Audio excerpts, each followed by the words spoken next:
Fanfiction 101 is in session. I trust you all brought your homework. I'm sorry, why is this mandatory again? Yeah, it's not like the internet is short fanfiction. What some of them have me do at Pocky is just not gentlemanly. Well, as people who analyze nostalgia, it's important to understand the creative process from the people that we critique. So writing for fictional characters will make us understand others who write for fictional characters? Exactly! Your husband rigging bombs in our heads while we sleep might play a part too. Hey, if my little head slicer says something is mandatory, it's mandatory. Where the hell are you anyway? Oh, humanity has come back in time to stop us from becoming them. It raises a lot of complex questions about the ethical responsibilities of... What's this have to do with anything? We need a time travel joke for later. Oh. Speaking of which, Muffin Top, did you finish your Star Wars fan fiction? I'm kinda living it! Lemon Pudding, we had an agreement. Oh, you're right, Eye Crusher. Hold on, let me get my phone. A young person living alone in the desert finds a droid. The droid has information to defeat the army of bad guys, and a wise mentor from the past helps get the droid to the army of good guys, mother. Well, I'd hate to critique you, Cherry Ice Cream, but that's just the original Star Wars story. Oh God, you're right. Clearly I've been lazy and not focusing on what's important. Well, email me what you have and I'll look it over. Got it. Oh, and don't worry, Benny. I'll get you yours after I read his. I can hardly wait. You don't have to be sarcastic. No, that was me showing genuine excitement. The world of fanfiction doesn't exactly have the best reputation. Whether they're read online or sold to spice-hungry housewives, fanfiction is seen as both so corny and so cheesy you'd swear Wisconsin and Illinois had a love child. And there's fanfiction about it. But sometimes there's professional writing that reads like fanfiction, and it's not always a bad thing. You know what I'm talking about, the films, books, and comics that are super fan servicey, but also give exactly what people are looking for. They usually combine elements we all want to see and utilize them sometimes better than massive productions with tons of money behind them. With that said, one of the most fan-fiction-y things ever written comes with a crossover I didn't even know I wanted: Batman vs. the Teenage Mutant Ninja Turtles.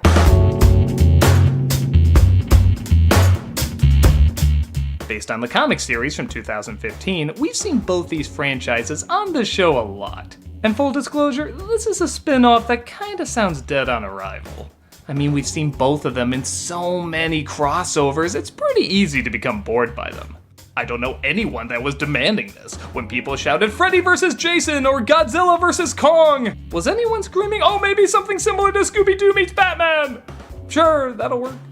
But this film does what any good crossover should do, get you excited for the possibilities. When you actually think about the rules and characters both these worlds have and what you can take advantage of by combining them, it's surprisingly a match made in heaven.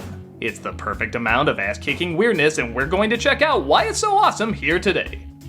Because let's face it, there's too many people who don't know how to do this stuff well. Cupcake Batter, did you base this cute orange droid that everyone loves on me? I'm a hopeless romantic.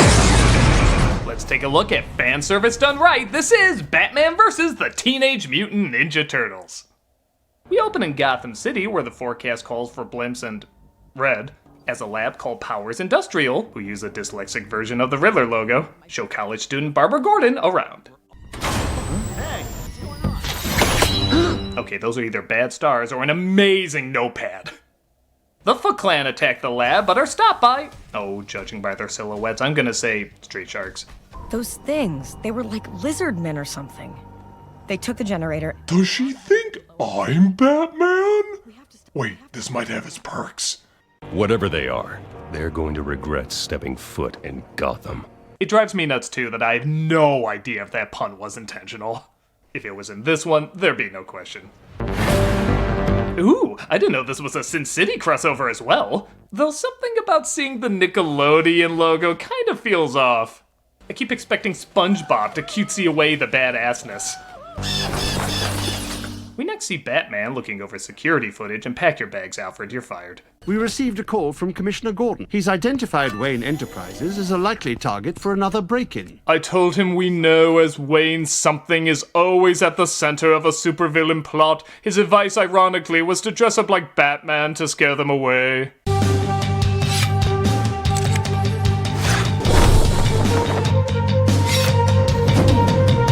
Sorry, I couldn't resist.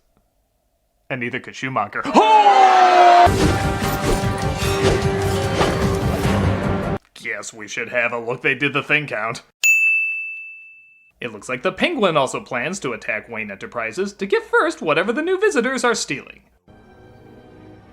It's the Bat! I recognize his shell! So I gotta say, everyone looks pretty good in this interpretation, with the turtles thankfully having more differences in their designs than just colored bandanas and weapons. The only thing that's a little odd is the shading on their pecs. I don't know, it kinda looks like I'm supposed to play them like an ocarina. We're not aliens, though. We're turtles. Not the time, Donnie. It's always the time for accuracy, Leo. You wouldn't last 2 seconds on Twitter. Well, that's going on the foot attack inside, but Batman is there to stop them. Now, what does a ninja clan want with an experimental cloud seeder? I think we can count that as the shit got real moment.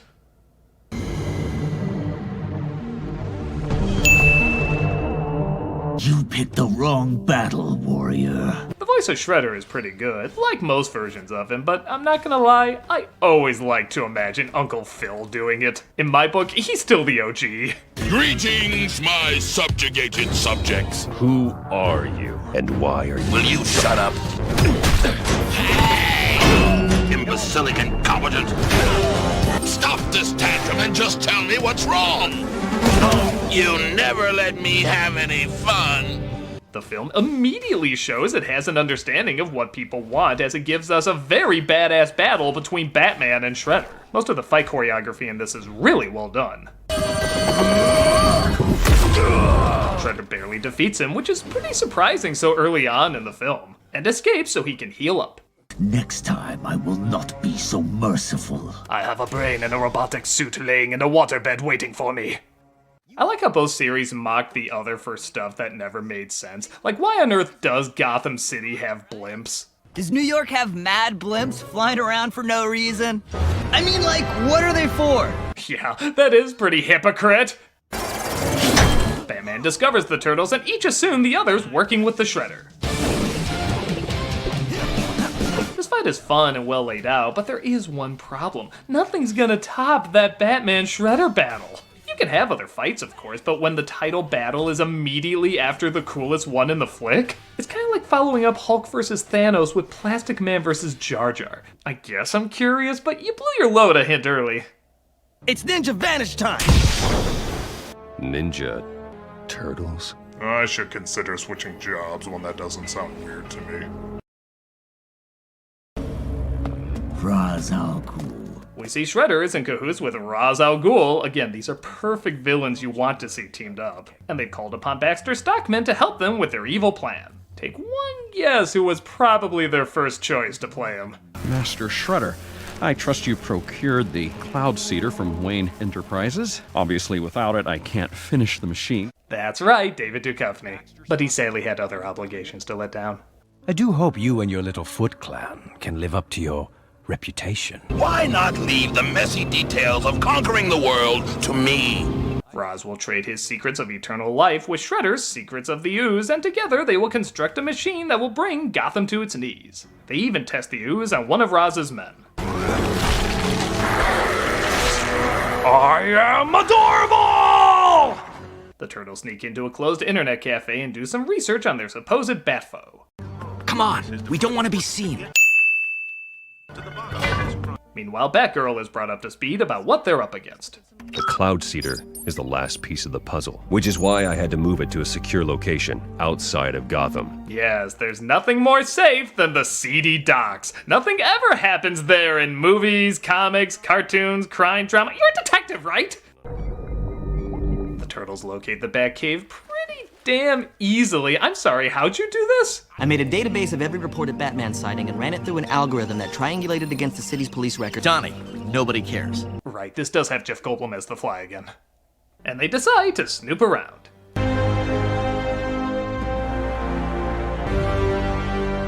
I guess I can technically count these all as one? I'm gonna see if I can access that big computer, because it's beautiful! Imagine what OnlyFans will look like on this. And I just see the signs of a dude with way too much time and way too much money on his hands. You're not gonna sell a thing if you keep talking like that. Robin spots them, though, and they have honestly the response I think most people would have seeing Robin for the first time. Aww! It's okay, later he says fuck Batman to legitimize himself. Take that mask off! Now! What are you, 5? How did you get in here? I actually like that Robin is kind of a sourpuss in this, as Batgirl seems a bit more lighthearted, so having 2 optimistic sidekicks would have been a little much. It's also just funny to see the Turtles get their ass kicked by a 12-year-old. Hey, little guy. Jeez! We're not your enemy. We came to Gotham to stop Shredder and the Foot Clan. So, are we not gonna beat up these green losers? It's not looking like it, no. Yeah, for a film called Batman vs. the Teenage Mutant Ninja Turtles, there's only one fight between them, and at the 1/3 mark, they team up. In any other film, I'd call bullshit, but I do want to see them work together, and if they just get fighting throughout the whole thing, I think it'd get old really quick. I think they just called it Versus to sell more copies, but honestly, I don't feel ripped off at all. As Shredder and Roz go to the one place that, let's face it, you want to see them go. Ra's al Ghul means Batman, and I'm just dying for a rematch. I think this proved never have you 2 team up in the same film. What is Arkham, a spa? How are they getting so many of these extra add-ons? Hi, over here. That's it. Just wanted to make sure my makeup wasn't smudging. Shouldn't she like that her makeup is smeared? Movie ruined. Of course, they want to meet up with the Clown Prince of Crime, but we'll have to wait to see why, because pizza. I offer to cook a gourmet meal, but they want pizza. Teenagers. I've killed God knows how many men, yet this is my lowest point. Batgirl and Donatello, meanwhile, try to make their own antidote for Shredder's mutagen. Ooze. We call it ooze. Really? Ugh, I do not like that word. Ooze. Ugh, gross. It just sounds so moist. Can't fight crime without first partaking in a cheesy slice. This isn't the time for pizza. Besides, this is New York style. I'm a deep dish kind of guy. The bat signal. Robin, Batgirl, let's move. What about them? There's no turtle signal. They really made a toy out of everything, didn't they? Back at Arkham, the Joker literally hacks up his formula for his poison gas in exchange for... If you're not getting hard thinking of the possibilities the Joker can do with that, hand over every comic you pretended to read. Speaking of which, he breaks all the villains out, sprays them with the mutagen, and does so doing his best Danny Elfman impression. Nurse Harley Quinn? Oh, fine, Dr. Harley Quinn. You damn straight! In the same way Bill Cosby's technically a doctor. This scene alone should have you hyped up as hell. The Batman supervillains with the Ninja Turtle mutagen. This is absolute fan fiction heaven. Speaking of which. Honey Biscuit, your fanfiction is repetitive and safe. But you are sleeping with me, so I will give it a pass. That's fair. That's the exact opposite of fair. And Benny, it was your job to continue Devil Boner's story. Well, I didn't like the direction he was taking the story at all.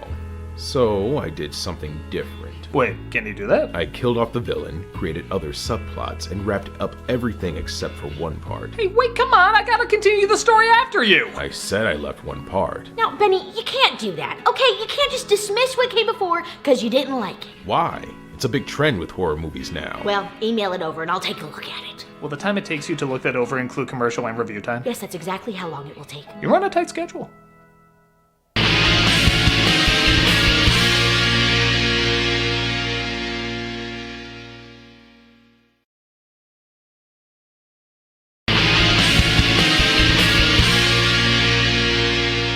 Gordon lights the bat signal and is introduced to the new crime fighters. What are those? Well, Dad, they're... damn it! Kill them. He talks about how Arkham has been taken over by the villains and they apparently have hostages. As far as I can tell, there's no real explanation to how the mutagen works in this one. I mean, in the cartoon, it combines with whatever animal you're around. In the comic, it makes animals more human. This, I guess we have to assume, is the out of the shadows logic. Ironic Gen. It's basically Ironic Gen. If you're obsessed with the cold, you're gonna be a polar bear. If Scarecrow's in your name, you're gonna be a crow. It's stupid in any reality, except this one. The idea of the Batman villains mutating into animals is one of the coolest things you could imagine in this universe, because there's so much that can be done with it. Poison Ivy becoming a plant? Amazing. Two-Face becoming a two-headed cat sharing an eye? Spectacular. Harley Quinn as a hyena is both hilarious and actually terrifying. I'd be laughing my ass off if I didn't know I'd be sleeping with one eye open tonight. Wow, would you look at that? The bats have made some new best friends. This second of her peeking her head around the corner is legit the last thing I ever want to see peeking behind a corner.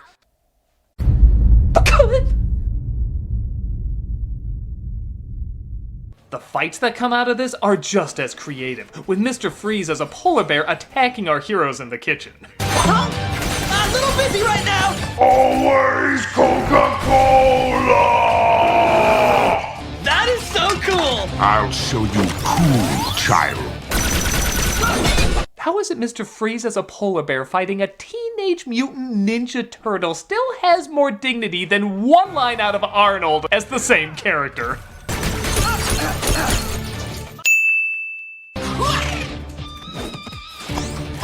Oh, they did get bat nipples on him somehow. There's also a pretty cool fight with Bane. Your ass is grass!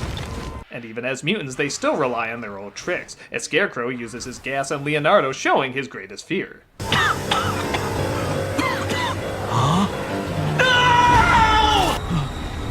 There's a funny joke with Poison Ivy not being able to fight because her roots won't let her stretch far enough. Which again, could be seen as a letdown, but there's so much fighting in this movie, I think they knew if they needed to cut a corner, this was a clever and funny way to do it. Better listen to the bat, turtle boy. This all builds up to the Joker, who's transformed into a cobra. Which is fine. I feel like there's a lot of better animals the Joker could be, like a shark or a gator, you know, something with a lot of teeth. I mean, did you see Harley Quinn hyena?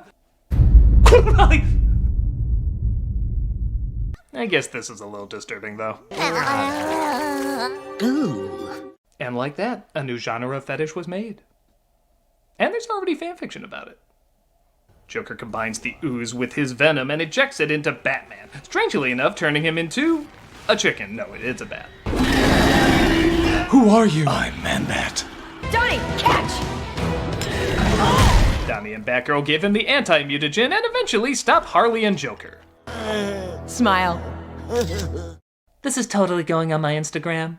That's gonna get me discovered and arrested, but screw it. If the NC's cat can have an account, why can't I?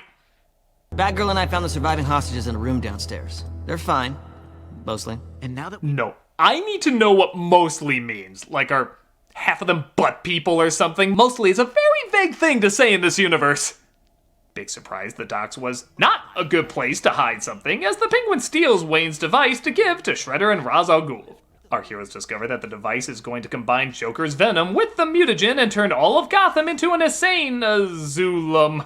But Batman says he wants to stop them without the turtles because something always alone. You four are impulsive and you don't follow orders. I want you out of Gotham. Pretty tough talk for people who just saved your life. Does he tell his parents? You should have gotten out of the way of those bullets.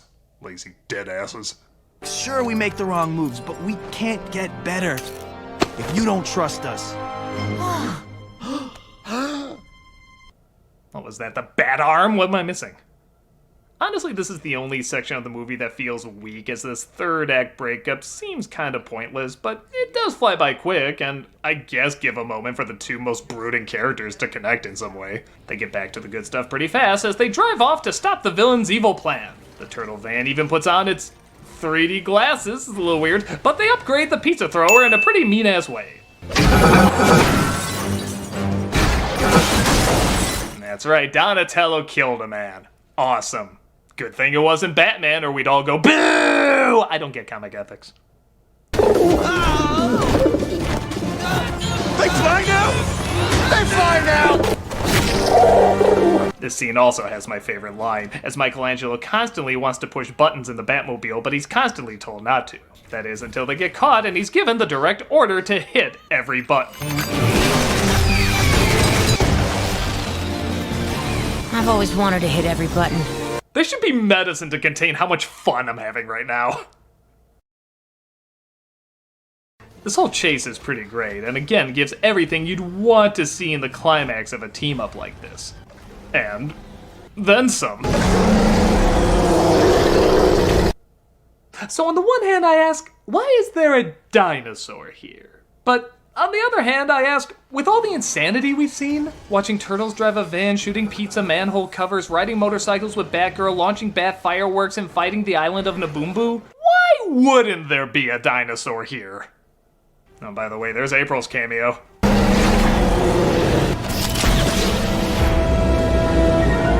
My money's on the T-Rex. He launches the anti-mutagen, though, causing him to shrink. Not that kind of shrink. Yeah, probably that too. As the villains arm their machine. Activate the machine. This is a Jeff Goldblum impression. There probably should be less maniacal laughs and more maniacal uhs.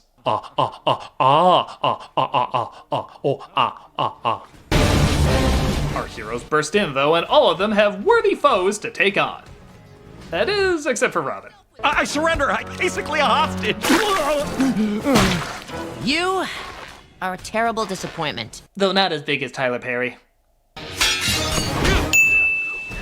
Leonardo even gets over his fear of losing his brother, shown earlier, and uses Batman's advice to focus. And I learned this from a rat. Ooh, maybe I was a centimeter off. Batman as well gets a chance to fight the Shredder once more. No tricks, no gadgets. Dude, you live in a thing called the Technodrome. That's like the world's biggest gadget. This next scene is so ridiculous, I kinda have no choice but to love it. Any last words? Cowabunga.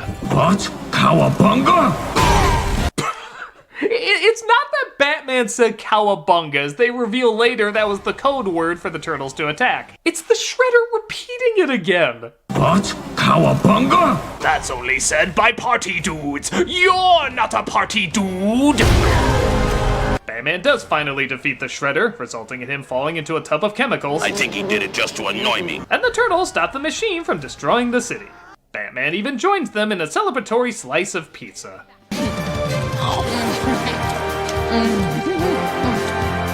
And you think the whole Batman killing, using guns, or sleeping with daughter figures was shocking? No, here's the most controversial thing Batman's ever done.